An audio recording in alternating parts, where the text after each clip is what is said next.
BJP नेता अशोक कौल का कहना है कि जम्मू कश्मीर में आतंकी ढांचे को पूरी तरह से ध्वस्त कर दिया जाएगा।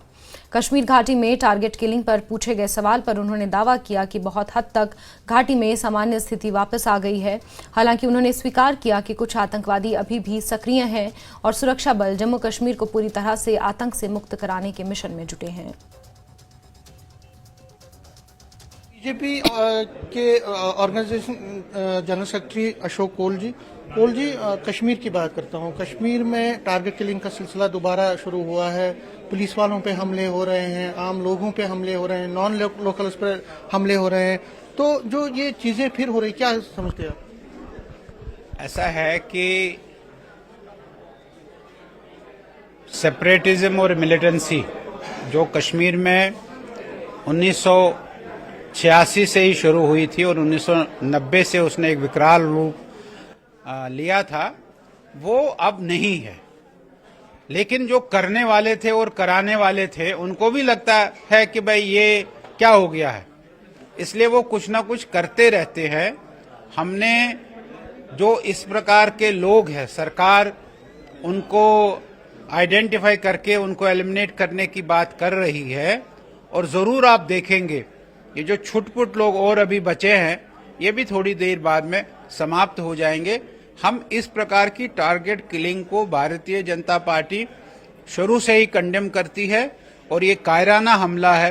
कोई भी मजहब, कोई भी इस प्रकार की काम करने का नहीं कहता है, लेकिन फिर भी ये हो रहा है। हम इसको कंडेम कर रहे हैं और हमें विश्वास है अपने एडमिनिस्ट्रेशन पर। वो एडमिनिस्ट्रेशन जैसे उन्होंने वहां के हालात नॉर्मल किए हैं, जो बचा खुचा वहां कुछ है कचरा, वो कचरा भी साफ करेगी, ऐसा हमें पूरा विश्वास। उमर अब्दुल्ला कहते हैं कि हालात नॉर्मल नहीं है। वो कहते हैं कि देखिए टारगेट किलिंग अभी भी हो रही है, लोगों में इनसिक्योरिटी भी बढ़ रही है, तो हालात नॉर्मल नहीं है। उनको ये पूछना चाहिए कि भाई हालात नॉर्मल तब थे जब बाप और बेटा लंदन भाग गए, तब हालात ठीक थे क्या? जब वो लंदन भाग गए कश्मीर को भगवान के हवाले, परमात्मा के हवाले छोड़कर, तो तब हालात ठीक थे क्या? आज हालात ठीक है, बिल्कुल ठीक है। और ये जो इस प्रकार की हरकतें हो रही है, हम इन हरकतों को कंडेम करते हैं। अच्छा, एक और सवाल है कि जो बीजेपी का, आपकी बीजेपी का जो मिशन है, आप लोकसभा की तैयारियों में जुटे हैं, लेकिन अपोजिशन लगातार सवाल उठा रही है कि अगर हालात ठीक हैं, अगर आप लोकसभा इलेक्शन भी करवा रहे हैं, करगिल में करवाए, लेकिन आप यहाँ पे बाकी इलेक्शंस क्यों नहीं करवा रहे हैं? और भी म्यूनिसिपल पोल्स भी अब उनकी जो मियाद है वो भी 14 नवंबर तक ही है। हो जाएंगे, सारे चुनाव हो जाएंगे, आप निश्चिंत रहिए। पार्लियामेंट चुनाव हो जाएंगे, असेंबली चुनाव होंगे, कॉर्पोरेशन के चुनाव होंगे, म्युनिसिपैलिटी के चुनाव होंगे, काउंसिल के चुनाव होंगे, पंचायत के चुनाव, सब चुनाव भारतीय जनता पार्टी कराएगी। अच्छा, एक और सवाल है, बीजेपी को टक्कर देने के लिए एक अपोजिशन महाज बना था, लेकिन नेशनल कॉन्फ्रेंस और पीडीपी आपस में ही अलग अलग सुर अपना रहे हैं, आपस में ही कटाश। जो सच्चाई है वो कभी छुप नहीं सकती है। अब उमर साहब ने, महबूबा जी ने कहा उमर साहब को कि 52 में क्या हुआ था, 87 में क्या हुआ था।